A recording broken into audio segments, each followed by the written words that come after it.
$146.3 million. That is how valuable D&D Beyond is according to the people who bought it in 2022. And that's understandable. After all, this website took years and years of hard work by an army of talented developers all trying to optimize one thing, making D&D easier to play. So anyway, over the past 12 months, I have built an entire D&D Beyond clone. Why did I do that? Well, it's because while I was doing that, I was also creating a completely new tabletop RPG, and I wanted it to be easy to play. I wanted to have that experience where you can get a completely new player to create a character in under 10 minutes for free and without ever having to open a book. And in today's video, I want to give you an introduction to this game that I'm making. I want to tell you what this game is about, what exact flavor of fun it's trying to create, and how you can get your hands on this game so you can start playing it with your friends today. And the reason I wanted to make this video today specifically is it's Flareful February, a totally made up event I came up with because I actively appreciate alliterations, where I make a bunch of videos about Flareful for 1 month, and that way I can go back to making my regular videos the rest of the year.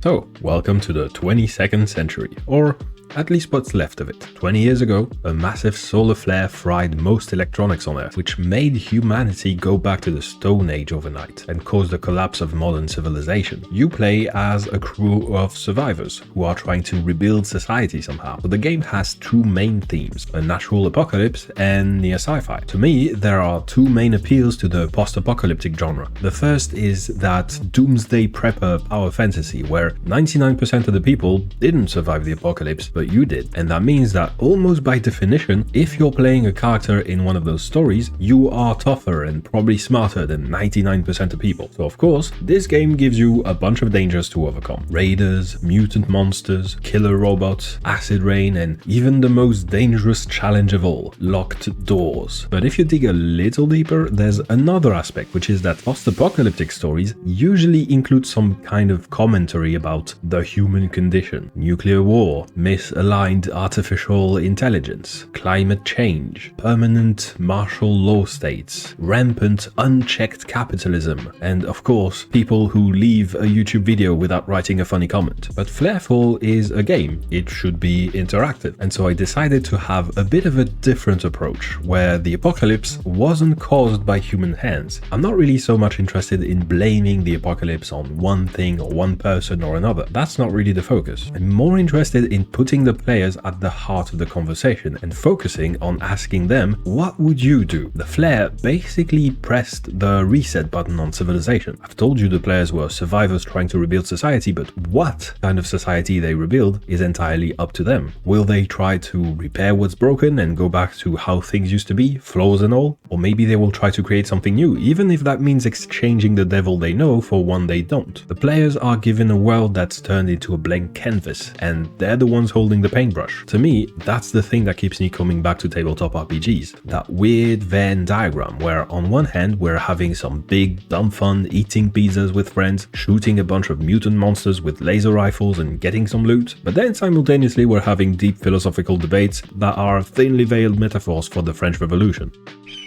But then, beyond the post-apocalyptic theme, Flareful is also sci-fi. Or, if we want to be super pedantic about it, it's a subgenre called near sci-fi. That means it's the future and there's a bunch of cool futuristic technologies, but it's only a couple decades in the future, and the world is still very much relatable. There's no faster than light travel or weird aliens who live in other galaxies, just holograms and robots everywhere. If your character was, let's say, 25 years old at the time of the flare, they probably used to care about the same kinds of things you care about in your daily life. They struggled to pay rent, they spent way too much time on social media and dating apps, they went to concerts, they had an annoying coworker, they clicked on the like button whenever their favorite YouTuber made a new video. The reason I find this powerful is that the more your players internalize about how a world works, the easier it is for them to make interesting, informed decisions. One of my favorite memories from playing tabletop RPGs is when we were playing Starfinder, and we wanted to negotiate with a local crime lord. In a fantasy game like D&D, we would have probably just showed up to the meeting, made a bunch of persuasion checks, and left. But what we ended up doing was that we created a fake profile on Facebook to catfish the crime lord, to try and get some intel and leverage on the guy. And then, when that didn't work, we threatened him by telling him that we'd have bots rate all of his businesses 1 space star on Space Yelp if he went against us.